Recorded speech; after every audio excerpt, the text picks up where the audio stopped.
Pengertian psikologi. Psikologi berasal dari bahasa Yunani kuno, yaitu psike yang berarti jiwa dan logos yang berarti ilmu.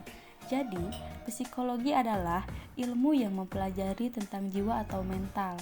Psikologi tidak mempelajari jiwa atau mental secara langsung karena sifatnya yang abstrak. Tetapi, psikologi membatasi pada manifestasi dan ekspresi dari jiwa atau mental tersebut, yakni berupa tingkah laku dan proses atau kegiatannya, sehingga psikologi dapat didefinisikan sebagai ilmu pengetahuan yang mempelajari tingkah laku dan proses mental. Pengertian pendidikan. Menurut KBBI, pendidikan merupakan proses perubahan sikap dan tata laku seseorang atau kelompok orang dalam usaha mendewasakan manusia melalui upaya pengajaran dan pelatihan, proses, cara, dan perbuatan mendidik. Psikologi pendidikan. Psikologi pendidikan secara umum adalah cabang dari ilmu psikologi yang mempelajari tentang karakteristik individu dalam perkembangannya. Tujuan dan fungsi psikologi pendidikan secara umum adalah untuk mengembangkan pengetahuan dan metode dalam mempelajari proses belajar mengajar pada situasi keseharian yang sesuai dengan tingkat usia dalam lingkungan pendidikan.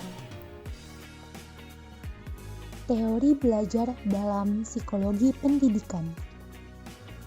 Teori behavioristik. Menurut teori ini, belajar adalah perubahan tingkah laku. Perubahan tersebut merupakan dampak dari adanya interaksi antara stimulus dan respon. Seseorang dikatakan sudah belajar jika terdapat perubahan pada perilakunya. Operant conditioning theory. Operant conditioning adalah tipe pembelajaran di mana perilaku dikontrol oleh konsekuensi yang bisa diperoleh. Kunci dari operant conditioning ini adalah dukungan positif dan negatif, hukuman positif dan negatif. Classical conditioning theory. Classical conditioning merupakan teori dengan melibatkan pembelajaran pada perilaku baru melalui suatu proses yang berkesinambungan. Teori humanistik. Tokoh dari teori humanistik adalah Carl Rogers dan Abraham Maslow. Dilihat dari definisinya, teori humanistik adalah metode pembelajaran yang fokus pada peserta didik guna mengembangkan potensinya. Teori konstruktif. Teori pembelajaran konstruktivisme adalah sebuah teori pendidikan yang mengedepankan peningkatan perkembangan logika dan konseptual pembelajar. Seorang konstruktivis percaya bahwa belajar hanya terjadi ketika ada pemrosesan informasi secara aktif, sehingga mereka meminta pembelajar untuk membuat motif mereka sendiri dengan menghubungkan pengetahuan baru dengan motif tersebut. Teori kognitif. Teori kognitif mulai berkembang pada abad 20-an.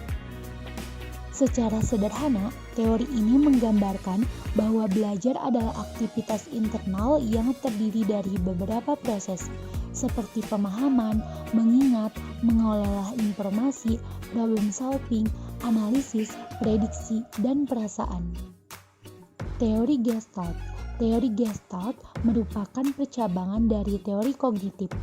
Teori ini muncul dari buah pikiran seorang psikolog Jerman, yaitu Max Wertheimer.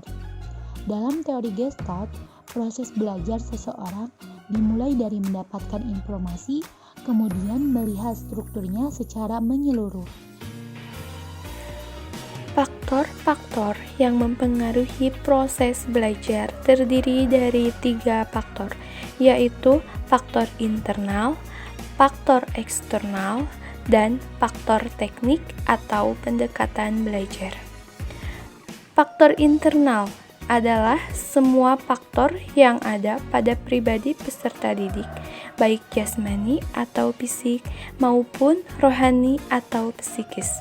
Sedangkan faktor eksternal yaitu semua faktor, keadaan, kondisi, situasi di luar dari pribadi peserta didik, antara lain cahaya atau penerangan, suara atau bunyi-bunyian, temperatur atau iklim, dan situasi atau kondisi. Dan yang terakhir, faktor teknik atau pendekatan belajar.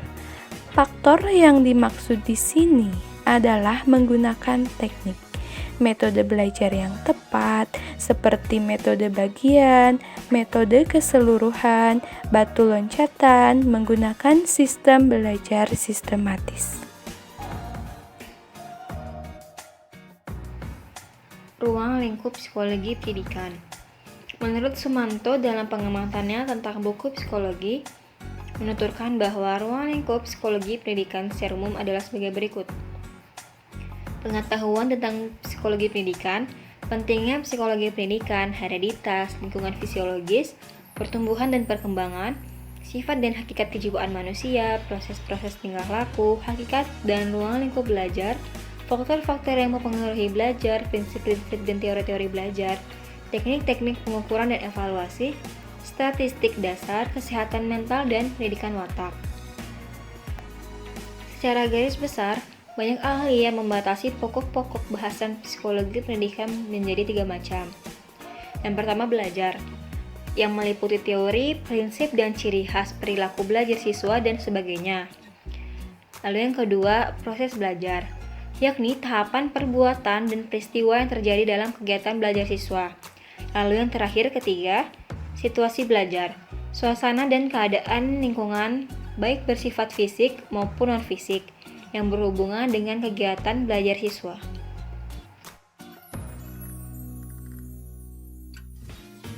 Manfaat mempelajari psikologi pendidikan. Terdapat beberapa manfaat mempelajari psikologi pendidikan. Menurut Muhammad dan Wiyani tahun 2013, yaitu pertama, memahami perbedaan siswa. Kedua, menciptakan iklim belajar yang kondusif. Ketiga, memilih strategi pembelajaran yang tepat. Keempat, memberikan bimbingan pada siswa. Kelima, berinteraksi dengan tepat dengan siswa. Keenam, memberikan evaluasi hasil pembelajaran. 7.